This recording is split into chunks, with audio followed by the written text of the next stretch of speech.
my dad. It was our hobby. It was never something that I intended to do for any reason other than my own enjoyment. As I got a little bit older, I began to see the effects of overfishing and habitat destruction, and I began to see shark populations decline, and I realized that conservation was something that I would have to be involved in. Sharks face so many issues, from exploitation from the human race and the general fear that the public have for them, which prevents people from fighting for them. So any time that you can contribute to changing that through anything that you're good at, and for me that's film, it's a big deal.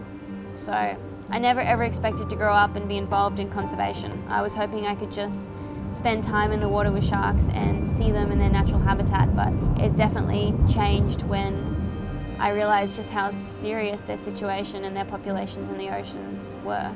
They're really under threat by human impact.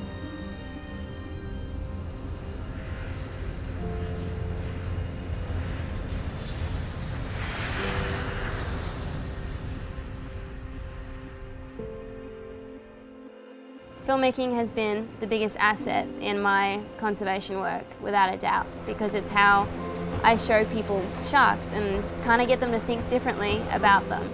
And it certainly made me feel like I have more of a voice than any other technique that I've tried in conservation. So filmmaking's not only my passion, but my favorite tool to use when it comes to saving these animals.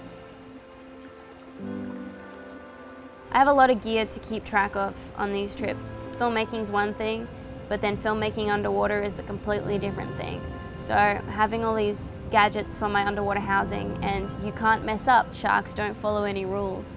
So getting the best shot of them is not only something you have to do with the time that you have, and sometimes the best thing that you get happens within 5 minutes, so being ready very quickly and having all your stuff with you is essential.